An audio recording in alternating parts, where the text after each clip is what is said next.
Untuk pertama kalinya, wanita bernama Anna naik pesawat demi menghadiri pernikahan mantan pacarnya.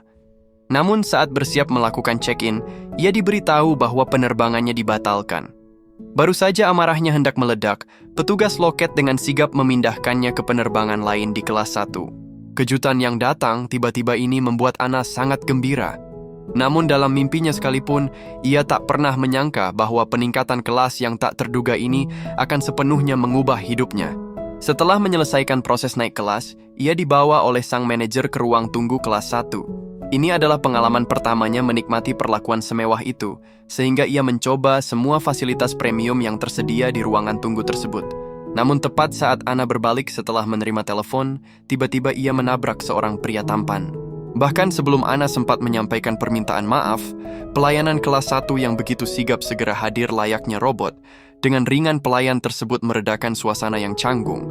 Masker wajah yang dikenakan Anna pun seolah menjadi jimat pelindungnya, membuat parasnya tampak samar dan sulit dikenali. Ia mengira pertemuan itu akan menjadi yang terakhir bagi mereka berdua, namun guratan takdir selalu penuh kejutan, dan keduanya kembali dipertemukan di dalam pesawat. Saat pandangannya tertuju pada noda jus di celana lawan bicaranya, Anna seketika dilanda badai canggung. Yang lebih di luar dugaan, pria itu justru duduk di sebelahnya. Anna mengira dirinya tak akan dikenali, namun alisnya yang khas seakan-akan membuat segalanya tak bisa disembunyikan. Beruntung pria tersebut memiliki sifat ramah dan pembawaan yang baik. Alih-alih menunjukkan ketidaksenangan, ia justru menyapa Anna dengan sikap bersahabat dan penuh kehangatan. Saat itu, percakapan mereka mengalir panjang, perlahan mengikis rasa asing di antara keduanya. Dari obrolan ringan hingga cerita singkat tentang diri masing-masing, mereka pun saling berkenalan. Pria itu memperkenalkan dirinya sebagai William.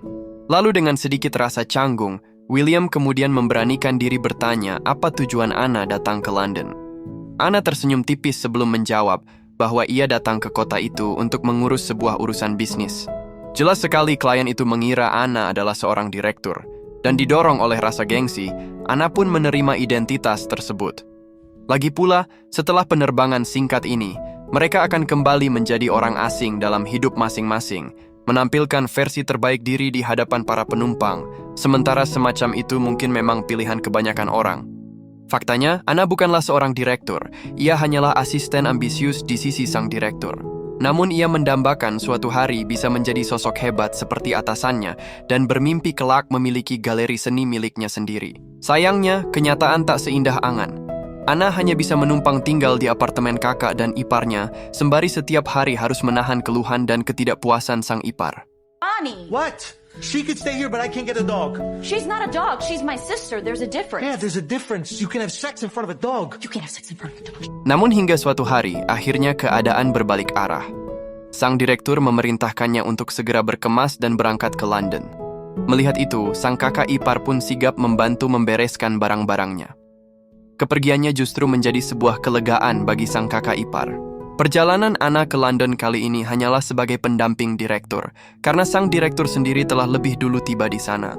Seiring pesawat lepas landas, sebuah perjalanan panjang pun resmi dimulai. Dari percakapan mereka, Anna mengetahui bahwa William berasal dari keluarga kaya terpandang di London. Meski sejak muda ia bertekad membangun usaha sendiri, hingga kini ia belum juga meraih apa-apa. Justru karena itulah ia sangat mengagumi Anna yang masih muda, namun sudah mampu menduduki posisi penting berkat kemampuannya sendiri.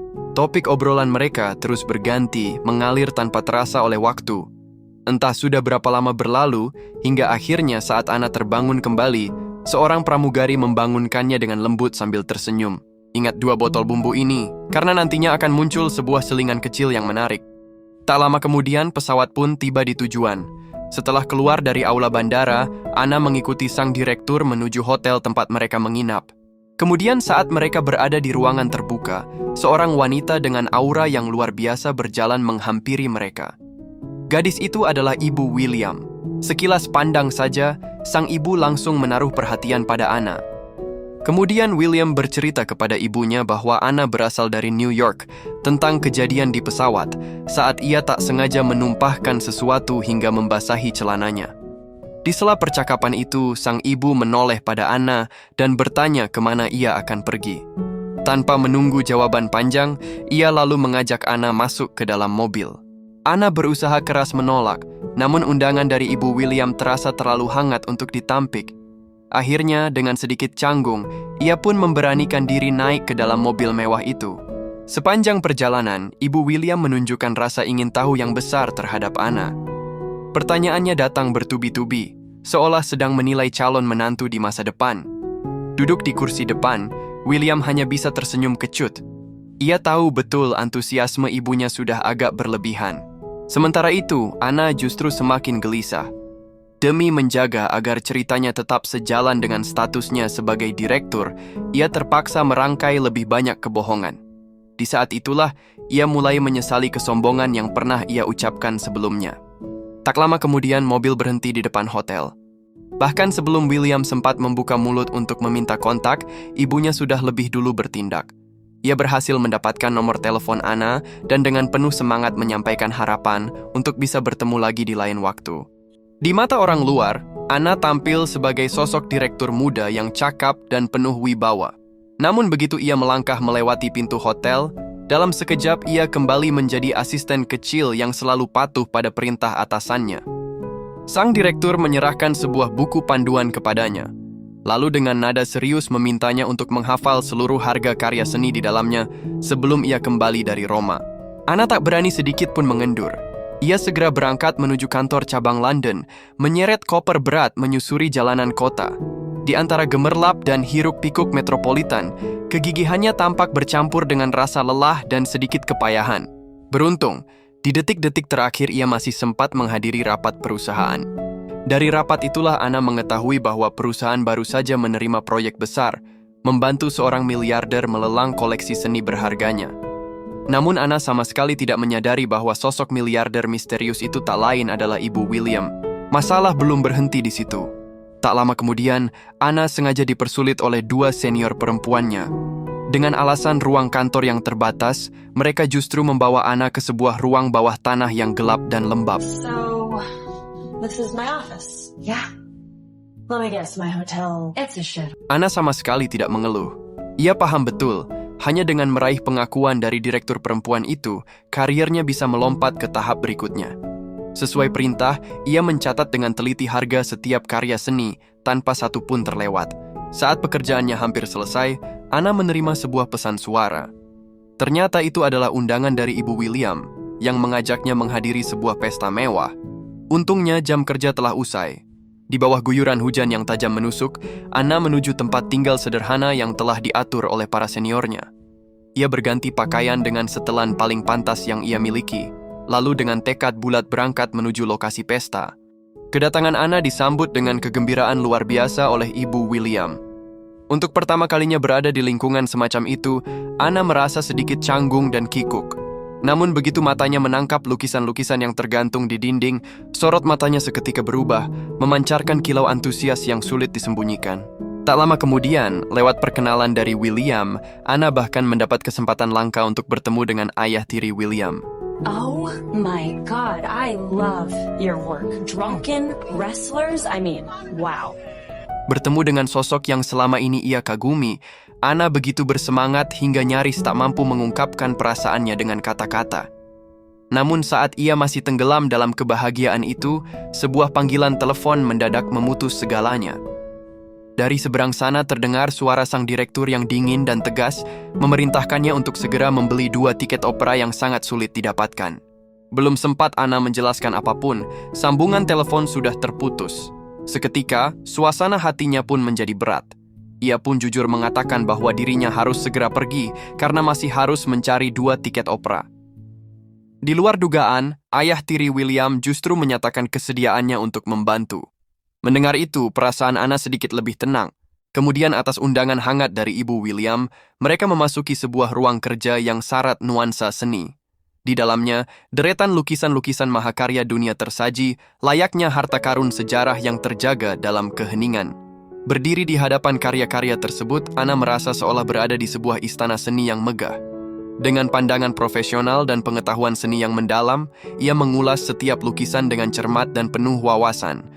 Uraiannya yang lancar, sudut pandang yang tajam, serta bakat yang terpancar jelas membuat ibu William semakin kagum dan menyukainya.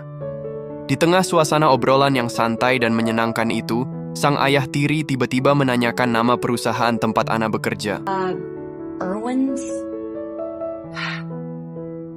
Well, that's incredible. I recently asked Irwin's to auction these for me. Dalam rangkaian kebetulan yang begitu rapih ini, Ibu William sempat berniat menunjuk Anna untuk menangani langsung acara lelang tersebut. Namun karena identitas direktur pendamping yang sempat disalahpahami hampir terbongkar, Anna segera menjelaskan dengan hati-hati bahwa dirinya hanyalah staf dari New York yang datang untuk membantu, bukan sosok yang pantas memikul tanggung jawab sebesar itu.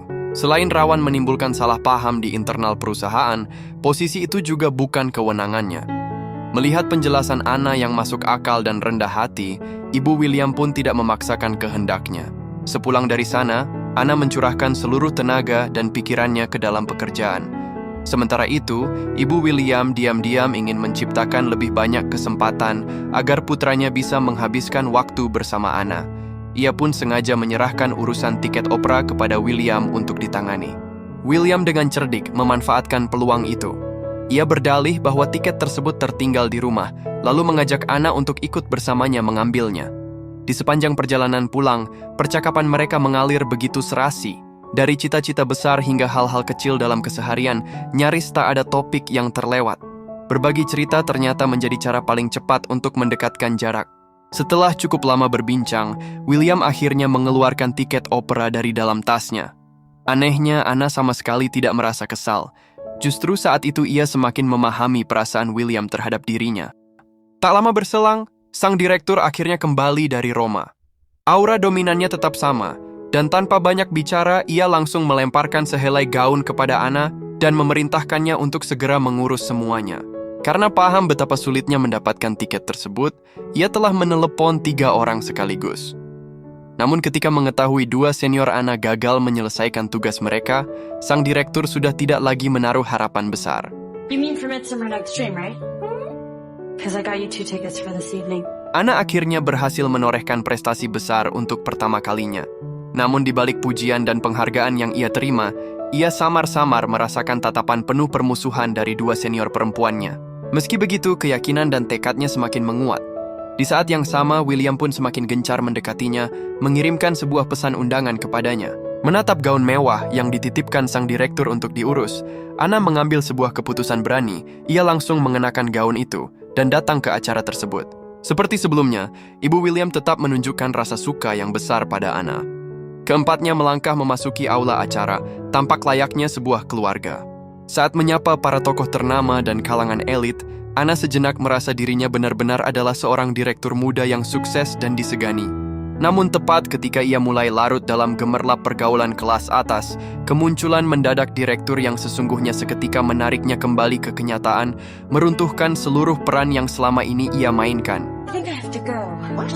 Just got hit with a wave of jet lag. Tanpa memberi siapapun kesempatan untuk terus bertanya, Anna panik dan buru-buru meninggalkan lokasi acara. William yang khawatir segera menyusulnya. Ia tak ingin melewatkan sedikit pun waktu bersama Anna. Sejak kembali ke London, hampir setiap pertemuan mereka selalu terjadi berkat campur tangan ibunya, dan kali ini William ingin momen itu benar-benar menjadi milik mereka berdua. Ia mengajak Anna ke sebuah bar santai, dan benar saja, suasana di sana membuat Anna merasa jauh lebih nyaman. Tak ada lagi tekanan dari direktur yang dominan, tak ada pula rekan kerja yang terus-menerus menyulitkannya. Untuk pertama kalinya setelah sekian lama, Anna merasakan kembali ketenangan dan kebebasan, menikmati manisnya waktu berdua yang sederhana namun hangat. Mereka berjalan melewati gang-gang kecil yang sepi, tetap tenggelam dalam percakapan yang akrab dan menyenangkan, hingga akhirnya tiba di depan hotel tempat Anna menginap. Di sana, William dengan ragu namun jujur mengungkapkan keinginannya, ia berharap bisa naik sebentar dan duduk bersamanya. Excuse me. Very forward. What happened to your manners, Downton Abbey? Pada akhirnya, Anna tetap dihantui rasa cemas. Hanya dirinya yang tahu bahwa ia sebenarnya tidak menginap di hotel mewah itu, dan kebenaran itu bisa terbongkar kapan saja.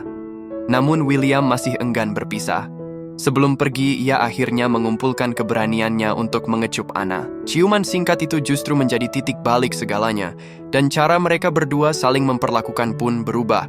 Mereka mulai menjalani kencan-kencan sederhana, berjalan santai di pusat perbelanjaan, menikmati makanan bersama, dan berbagi tawa dalam hal-hal kecil. Perlahan namun pasti, perasaan di antara mereka semakin hangat. Meski kekhawatiran akan identitasnya terus menghantui, ketulusan dan kehangatan William bagaikan sinar matahari yang sedikit demi sedikit meluruhkan kegelisahan Anna. Tak hanya itu, William juga berhasil membuktikan kemampuannya. Berkat bakat dan kerja kerasnya, ia diterima bekerja di sebuah perusahaan ternama di New York. Kabar ini seharusnya menjadi pertanda indah bagi masa depan mereka. Sebuah harapan bahwa setelah Anna kembali ke New York, mereka tetap bisa melangkah bersama. Namun, takdir kembali bermain kejam layaknya petir di siang bolong. Sebuah kabar mengejutkan datang, Ibu William tiba-tiba memutuskan untuk membatalkan rencana pelelangan seluruh koleksi lukisannya. Got very sentimental about the painting, something about the love hidden within. But what I don't know, someone got in her ear. Ia menduga semua ini adalah bagian dari konspirasi para pesaing. Karena itu, ia segera memerintahkan penyelidikan menyeluruh untuk menelusuri siapa yang diam-diam telah menjalin kontak dengan klien besar tersebut. Namun, tak seorang pun menyangka bahwa orang yang dimaksud ternyata adalah Anna sendiri.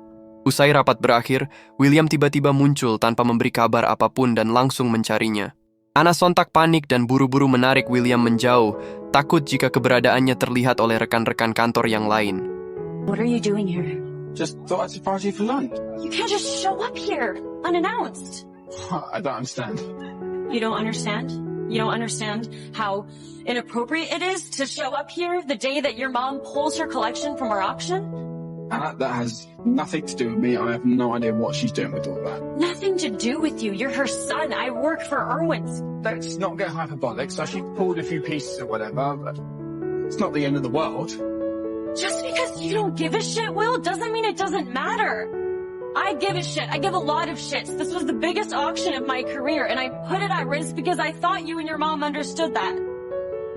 No, I think it was me not realizing that this entire relationship was based on whether or not you were getting something in return. Will. Tickets, invitations, attention. Joke. Menatap punggung William yang menjauh, penyesalan tiba-tiba menyeruak di hati Anna. Ia mulai bertanya-tanya, apakah kata-katanya barusan terlalu tajam dan melukai perasaannya. Ia sempat berharap semua ini bisa berlalu begitu saja. Namun tak disangka, sebuah kabar bak petir di siang bolong langsung meremukkan pertahanannya. Sebuah pesan dari salah satu seniornya membuat Anna sadar bahwa kebenaran telah terbongkar, dan ternyata pihak pameran seni secara terbuka mempublikasikan foto dirinya bersama Ibu William. Anna tak ada lagi tempat untuk bersembunyi. Di hadapan ejekan para senior dan interogasi tajam sang direktur, Anna akhirnya hanya bisa mengakui semuanya, termasuk pengakuannya kepada Ibu William tentang makna cinta yang tersembunyi di balik karya-karya seni itu. Namun di mata sang direktur, pengakuan itu bukanlah kejujuran, melainkan kesalahan fatal.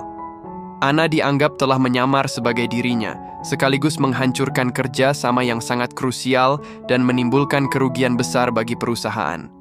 Maka dari itu, dengan persetujuan dingin sang direktur di London, Anna pun dipecat tanpa ampun. Dalam sekejap, ia kehilangan pekerjaan yang selama ini ia impikan dan perjuangkan sepenuh hati. You're a terrible waste of potential. Menyeret koper yang terasa begitu berat, Anna duduk sendirian di bangku taman, tenggelam dalam pusaran pikirannya sendiri. Setelah pergulatan batin yang panjang, ia akhirnya mengambil keputusan, untuk sekali ini, ia ingin berani menjadi dirinya sendiri. Anna pun mendatangi orang tua William. Dengan sikap layaknya anak yang telah berbuat salah, ia jujur mengakui semuanya di hadapan Ibu William, bahwa ia telah dipecat dari perusahaannya, ia pernah menyamar sebagai direktur, dan bahwa semua itu bermula dari kerja sama lelang tersebut. Namun di luar dugaan Anna, Ibu William sama sekali tidak memarahinya. Tidak ada nada menyalahkan, tak ada pula tatapan menghakimi, hanya sebuah ketenangan yang membuat Anna semakin terkejut. Well done. Tepuk tangan mereka justru membuat Anna kebingungan. Barulah saat itu ia mengetahui kebenarannya, Ibu William ternyata sudah lama mengetahui identitas Anna yang sebenarnya. Keputusannya menarik diri dari pelelangan bukanlah karena amarah, melainkan strategi untuk memberi tekanan dan meraih keuntungan yang lebih besar. Ia telah melihat bakat dan kemampuan Anna sejak awal. Itulah sebabnya, meski tahu Anna pernah menyamar sebagai direktur, ia tetap memperlakukannya dengan penuh perhatian dan penghargaan. Dengan ditemani orang tua William, Anna pun kembali melangkahkan kaki ke dalam gedung perkantoran itu. Kali ini bukan dengan kepura-puraan, melainkan sebagai dirinya sendiri. What can I do for you? Ibu William pun langsung menyatakan kesediaannya untuk melanjutkan kerjasama, namun ia mengajukan satu syarat.